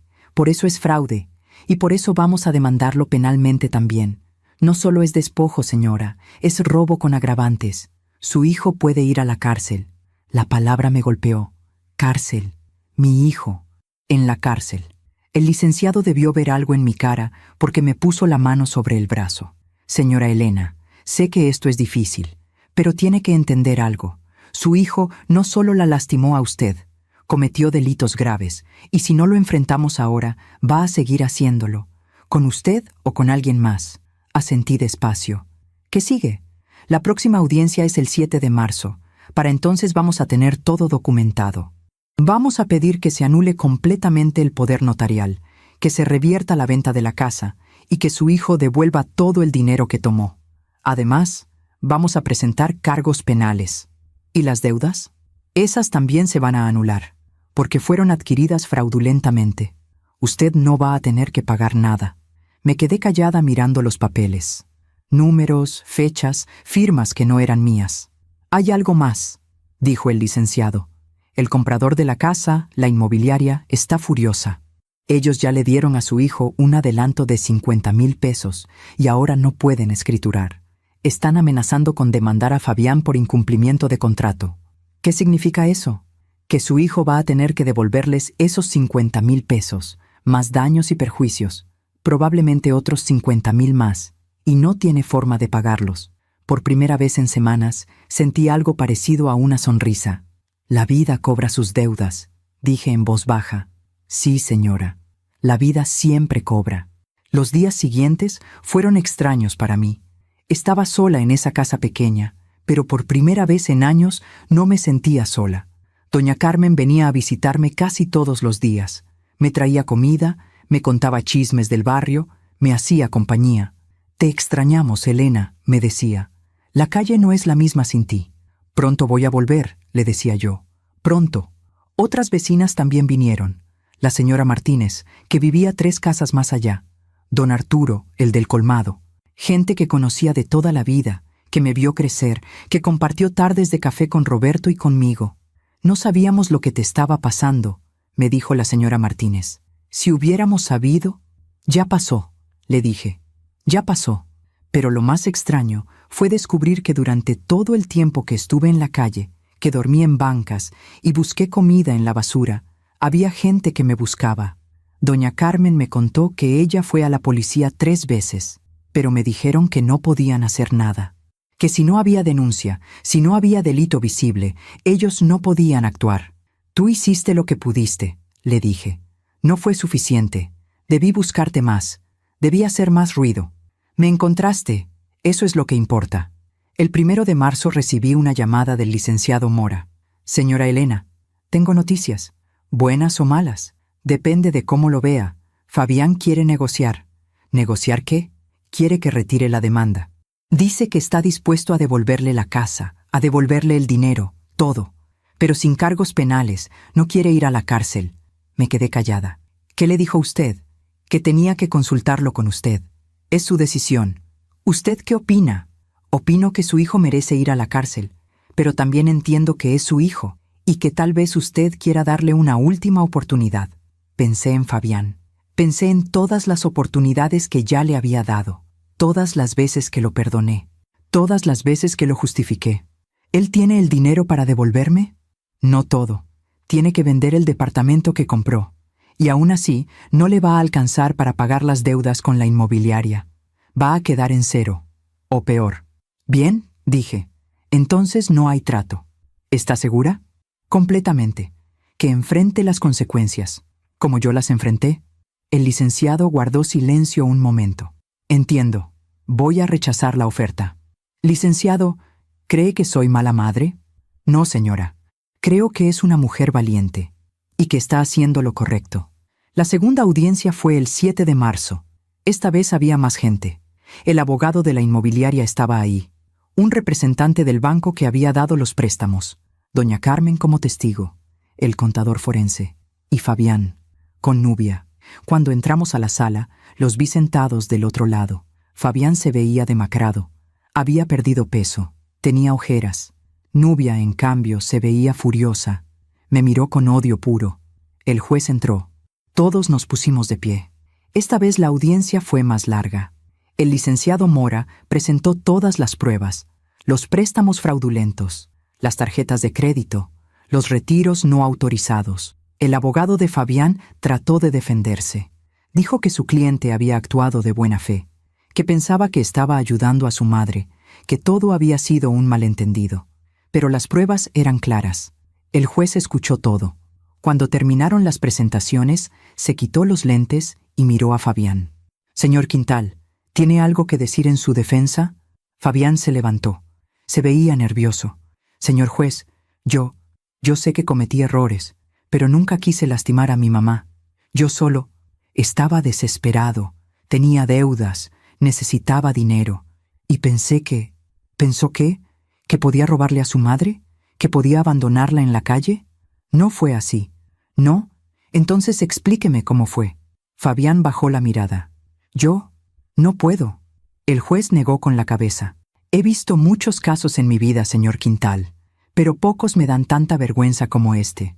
Usted no solo robó, no solo cometió fraude, abandonó a una mujer de 67 años en la calle, a su propia madre, el día de su cumpleaños». Se volvió hacia mí. «Señora Elena, ¿qué es lo que usted quiere?» Me puse de pie. Sentí que todas las miradas estaban sobre mí. «Quiero mi casa de vuelta. Quiero que mi hijo salga de ella. Y quiero que enfrente las consecuencias de lo que hizo». «¿Quiere que vaya a la cárcel?» Me quedé callada un momento. Pensé en el niño que fue, en el bebé que cargué, en todas las noches que me desvelé cuidándolo cuando tenía fiebre. Pero también pensé en la mujer que me miró con desprecio, en el hombre que arrancó el carro y me dejó sola, en la risa de Nubia diciendo, «Pida limosna con los demás». «Sí», dije con voz firme, «quiero que pague por lo que hizo». El juez asintió. «Muy bien. Mi resolución es la siguiente. Primero, se anula completamente el poder notarial firmado por la señora Elena Quintal. Se declara nulo por haber sido obtenido mediante engaño. Segundo, se anula la venta de la propiedad ubicada en calle Nisperos 47. Dicha propiedad vuelve a ser propiedad exclusiva de la señora Elena Quintal. Tercero, el señor Fabián Quintal debe desalojar inmediatamente dicha propiedad. Tiene 72 horas para retirar sus pertenencias. Cuarto, el señor Fabián Quintal debe devolver la suma de 150,000 pesos que tomó de la cuenta de ahorros de su madre. Quinto, se anulan todas las deudas adquiridas fraudulentamente a nombre de la señora Elena. Y sexto, hizo una pausa. Se remite el caso al Ministerio Público para que se investigue el delito de fraude con agravantes. El señor Quintal queda bajo arraigo domiciliario hasta que se resuelva el proceso penal. Golpeó el mazo. Se levanta la sesión. Fabián se quedó pálido. Nubia explotó. «Esto es injusto. Ella lo está destruyendo. Es su madre. ¿Cómo puede hacerle esto?» El juez la miró con dureza. «Señora, le sugiero que se calle. Usted fue cómplice de todo esto. Y si no quiere terminar con cargos también, le conviene mantenerse al margen». Nubia cerró la boca, pero la rabia en sus ojos no se apagó. Salimos de la sala. Esta vez fue diferente. Esta vez yo no huí. Esta vez me quedé afuera esperando a que ellos salieran. Cuando Fabián apareció, me vio y se detuvo. «Mamá, tienes 72 horas para salir de mi casa, Fabián. ¿A dónde vamos a ir? No tenemos dinero, no tenemos nada. Yo tampoco tenía nada cuando me dejaste en esa iglesia y sobreviví. Pero yo soy tu hijo, y yo era tu madre, pero eso no te importó». Nubia se acercó. Tenía la cara roja de rabia. «Eres una víbora, Elena, una víbora ingrata. Nosotros te dimos casa, te dimos comida. Me robaron mi casa, me robaron mi dinero, me robaron mi dignidad. Eso fue lo que me dieron. Te hubieras muerto en la calle si no fuera por nosotros. Me dejaron en la calle. ¿Ya se te olvidó?». Nubia levantó la mano como si fuera a golpearme. El licenciado Mora se interpuso inmediatamente. «Ni lo piense, señora. Hay policías aquí, y si la toca, la arresto yo mismo». Nubia bajó la mano, pero me miró con un odio que me heló la sangre. «Esto no se queda así», dijo en voz baja. «Vas a pagar por esto». «Ya pagué suficiente», le dije. «Ahora les toca a ustedes». Me di la vuelta y me fui. El 9 de marzo, el licenciado Mora me llevó de regreso a mi casa. 72 horas habían pasado. Fabián y Nubia tenían que haberse ido. Cuando llegamos, vi que el carro de Fabián ya no estaba. La casa se veía vacía, silenciosa. El licenciado abrió la puerta con las llaves que el juez nos había dado. Entramos. La casa estaba destrozada. Habían sacado todo lo que pudieron. Muebles, electrodomésticos, cuadros. Habían dejado las paredes vacías, con los huecos donde estaban colgadas las cosas. La cocina estaba vacía. El refrigerador se lo llevaron. La estufa. Todo. En la sala solo quedaba el sillón viejo donde Roberto y yo nos sentábamos, el que Nubia había dicho que estaba feo. Caminé por la casa en silencio. Cada cuarto me traía memorias, pero también me traía dolor. En la recámara principal, la que había sido mía, encontré algo. Un mensaje, escrito con marcador rojo en la pared. «Espero que seas feliz, mamá. Sola, como siempre quisiste». La letra de Fabián. Me quedé mirando esas palabras y sentí algo, pero no fue tristeza, no fue culpa, fue alivio, porque ahí, en ese mensaje lleno de rabia, vi la verdad. Mi hijo nunca me amó, y yo había pasado toda mi vida tratando de ganármelo, pero ya no más. «¿Quiere que lo borremos?», preguntó el licenciado. «No», dije, «déjelo. Es un recordatorio». «¿De qué?». «De lo que no debo olvidar». Salimos al patio. El árbol de níspero seguía ahí, fuerte, verde, lleno de vida. Me senté bajo su sombra, puse mi mano en el tronco. «Roberto», susurré, «ya volví a casa». Y el viento movió las hojas, como si él me estuviera respondiendo. Los días siguientes fueron de reconstrucción. Doña Carmen y otras vecinas vinieron a ayudarme. Me trajeron ollas, platos, una cama vieja que tenían guardada. Poco a poco, la casa empezó a llenarse otra vez, no con cosas caras, sino con cosas que importaban. El 15 de marzo recibí una llamada del licenciado Mora. «Señora Elena, tengo noticias. Fabián fue arrestado». El corazón me dio un vuelco. ¿Qué pasó? Violó el arraigo domiciliario. Intentó salir del país con dinero que no era suyo. Lo detuvieron en el aeropuerto. ¿Y ahora? Ahora va a enfrentar juicio y probablemente va a pasar varios años en la cárcel. Me quedé callada. ¿Está bien, señora? Sí, estoy bien. Hay algo más. La inmobiliaria ganó su demanda contra Fabián. Él les debe 100,000 pesos y como no puede pagar, van a embargar todo lo que tenga. ¿Incluyendo el departamento que compró? Sí, Nubia ya no tiene dónde vivir. Escuché que se fue con su familia a otro estado. Así que así terminó. Mi hijo en la cárcel, su esposa huyendo. Todo lo que robaron, perdido. La vida siempre cobra sus deudas. El 20 de marzo, un mes después de que el juez dictara sentencia, tuve una visita inesperada. Era Fabián. Estaba con un oficial. Tenía esposas en las manos. Se veía más delgado, más viejo, como si en un mes hubiera envejecido 10 años. «Señora», dijo el oficial, «el señor Quintal pidió permiso para visitarla, para hablar con usted. ¿Acepta?» Miré a mi hijo. Ese hombre que una vez fue un niño en mis brazos. «Sí», dije, «acepto». Entraron a la casa. El oficial se quedó en la puerta. Fabián se sentó en el sillón. Yo me senté frente a él. Hubo un silencio largo. «Mamá», empezó. Tenía la voz rota. «Mamá, lo siento tanto». No respondí. Sé que no tengo derecho a pedirte perdón. Sé que lo que hice fue imperdonable. Pero necesito que sepas que yo nunca quise que las cosas llegaran tan lejos. ¿Hasta dónde querías que llegaran, Fabián? ¿Solo hasta robarme? ¿Solo hasta echarme de mi casa? ¿Dónde estaba el límite para ti? Se le llenaron los ojos de lágrimas. No lo sé, mamá. Estaba cegado. Estaba desesperado.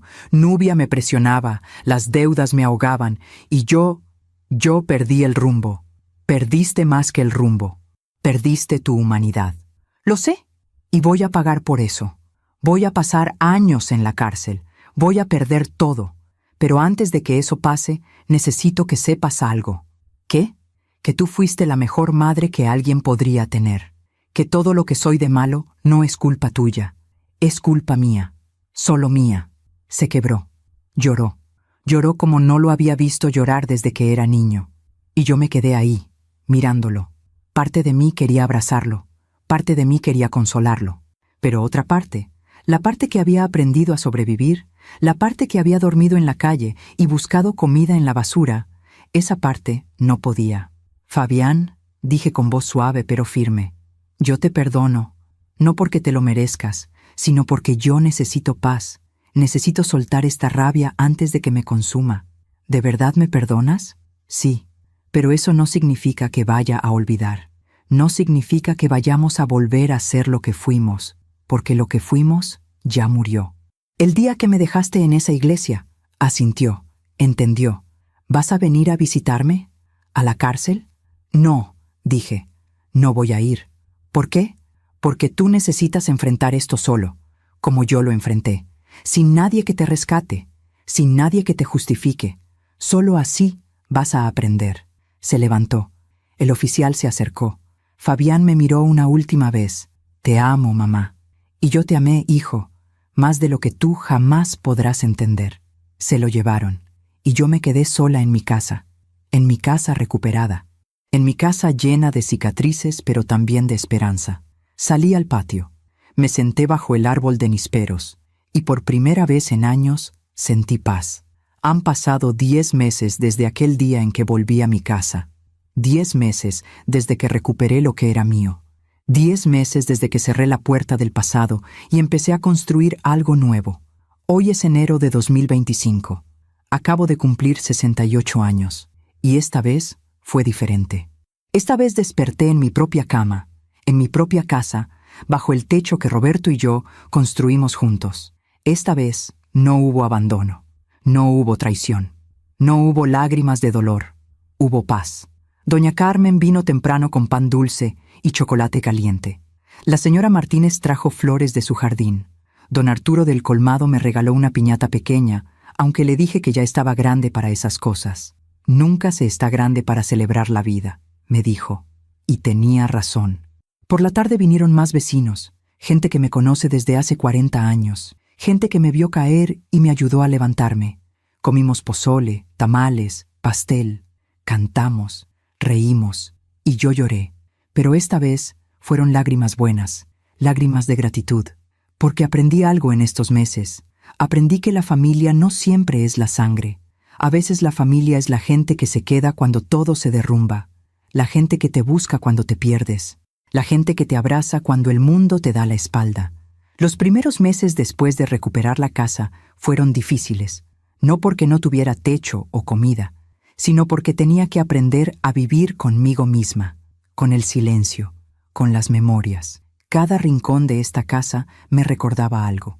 El patio donde Roberto plantó el árbol, la cocina donde cocinábamos juntos, la recámara donde dormimos 40 años, pero también me recordaba a Fabián, el niño que fue, el hombre en que se convirtió. Y eso dolía. Los primeros días no podía dormir en la recámara principal. Me quedaba en el cuarto de servicio, el mismo donde me habían mandado, porque era el único lugar donde no sentía fantasmas. Pero una noche, a finales de marzo, el licenciado Mora vino a visitarme. Señora Elena, necesita recuperar su espacio, toda su casa, no solo los rincones que no duelen. Es difícil, le dije. Lo sé, pero es necesario. Me ayudó a mover mis cosas a la recámara principal. Pintamos las paredes para cubrir el mensaje que Fabián había dejado. Compramos sábanas nuevas, cortinas nuevas. Limpiamos cada rincón. Esta es su casa, me dijo el licenciado, su santuario. No deje que nadie, ni siquiera los recuerdos, se la quiten. Y tenía razón. Poco a poco fui recuperando cada espacio. La cocina donde volví a cocinar mis platillos favoritos. La sala donde puse fotos nuevas, de Roberto y mías, de los vecinos, de momentos felices. El patio donde volví a regar las plantas que Roberto cuidó. Y el árbol de nísperos, mi árbol. Me sentaba bajo su sombra todas las tardes. Le hablaba a Roberto como si estuviera ahí. Le contaba mi día. Le contaba mis miedos. Le contaba mis victorias. Lo logré, Roberto, le decía. Recuperé nuestra casa, tal como me pediste. Y el viento movía las hojas. Y yo sabía que él me escuchaba. En abril, el licenciado Mora me llamó con noticias.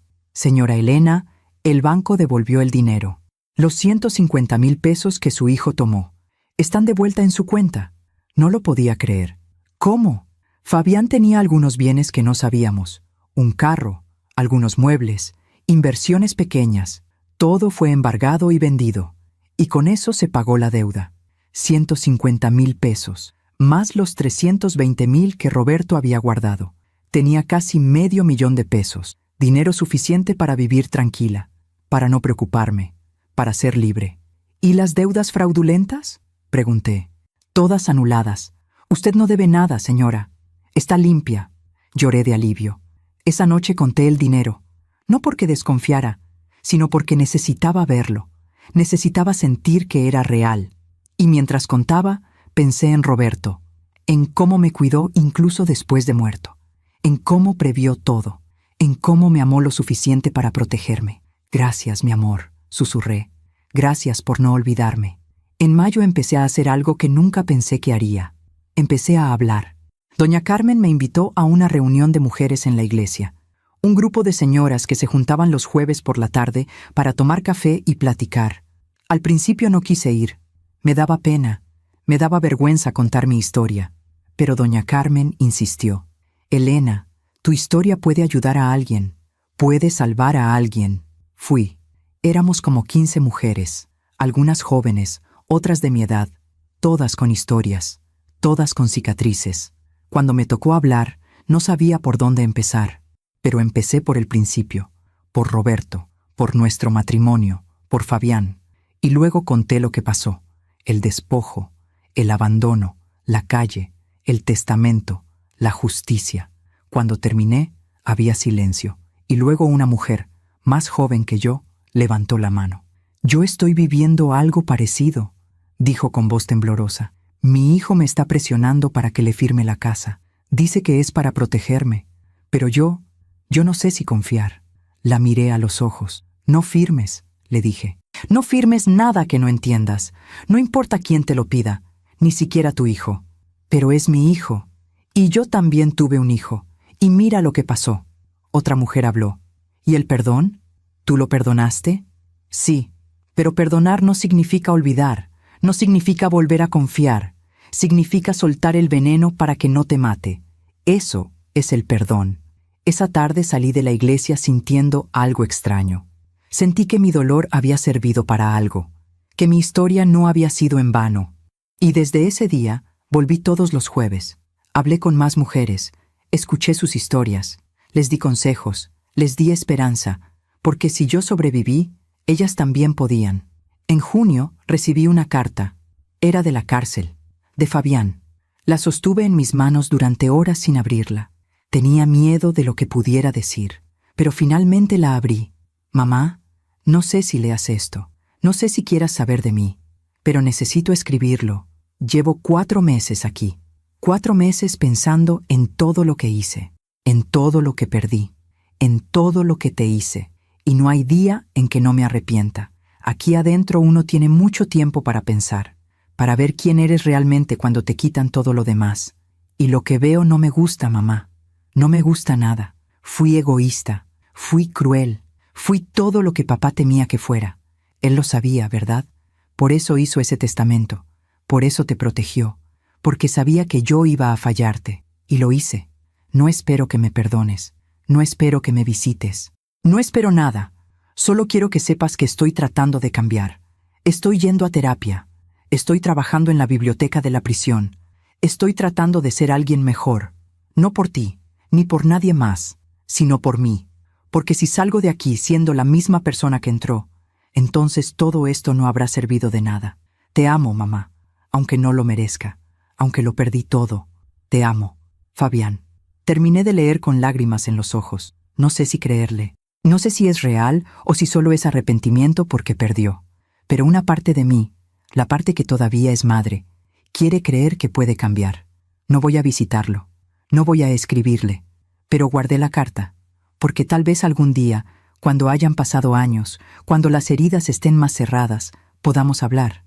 O tal vez no, y está bien así, porque aprendí que no puedo salvar a nadie que no quiere salvarse, que no puedo amar por dos, que no puedo cargar la culpa de las decisiones de otros, ni siquiera de mi hijo.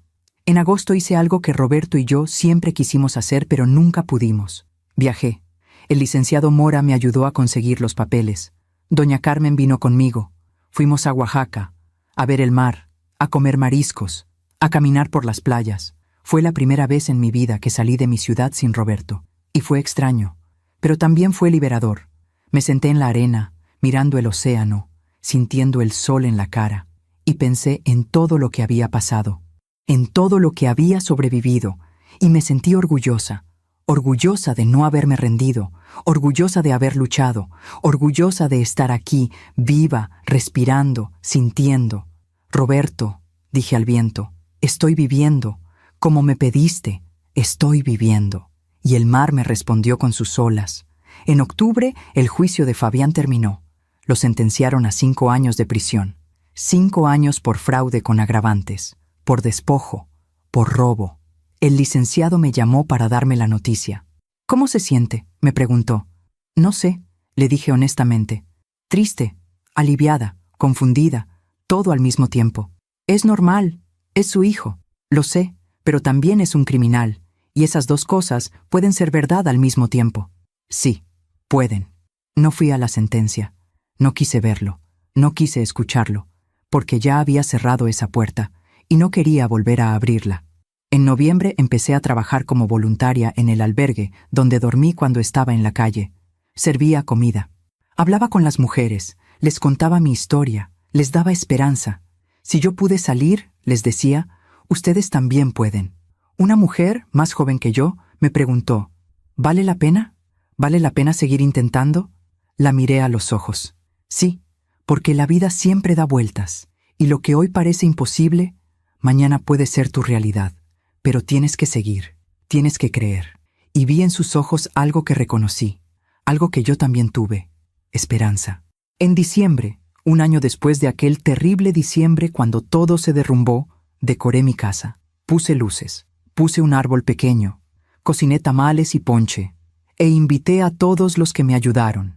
Doña Carmen, la señora Martínez, don Arturo, el licenciado Mora, las mujeres del grupo de la iglesia, la gente del albergue. Llenamos la casa de risas, de comida, de amor. Y esa noche, mientras todos comían y platicaban, salí al patio. Me senté bajo el árbol de nísperos. Miré las estrellas. «Roberto», susurré, «cumplí tu última voluntad. Recuperé nuestra casa. Saqué a Fabián. Y estoy viviendo sin miedo. Y juro que sentí su presencia, como una brisa cálida en la noche fría, como un abrazo invisible. Gracias», le dije. «Gracias por amarme. Gracias por cuidarme. Gracias por enseñarme que el amor verdadero protege incluso después de la muerte». Volví adentro. Volví con mi gente, con mi familia elegida, y celebramos la vida, celebramos la justicia, celebramos el amor que permanece cuando todo lo demás se va.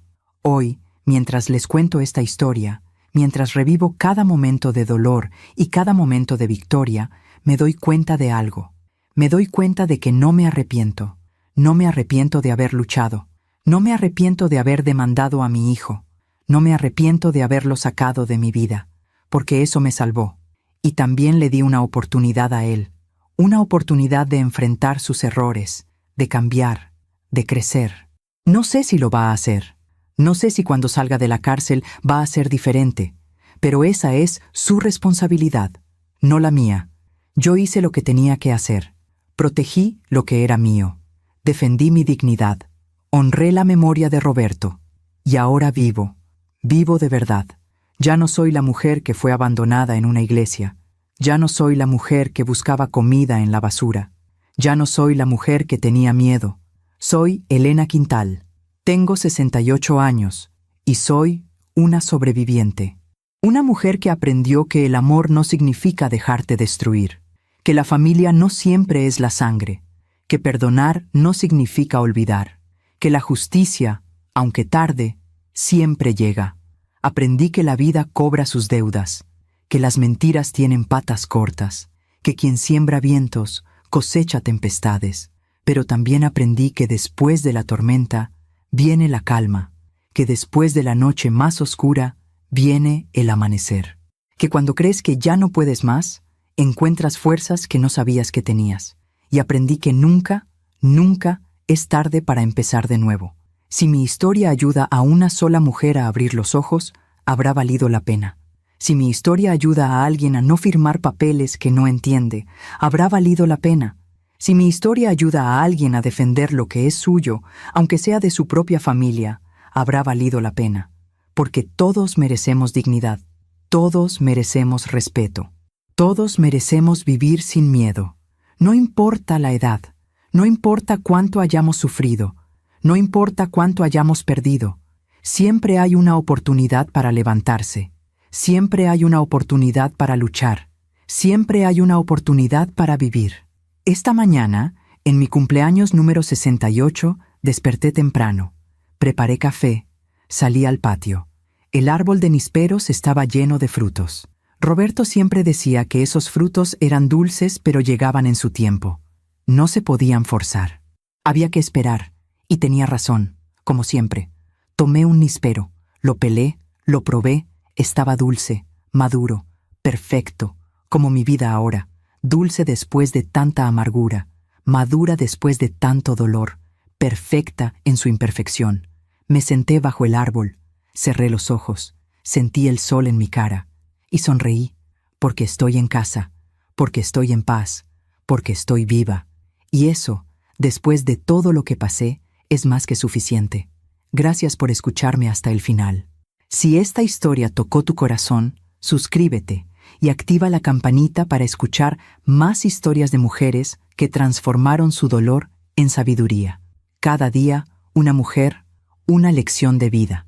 Comparte esta historia con alguien que amas. A veces, una historia así puede cambiar todo un día. Que Dios te bendiga y hasta la próxima.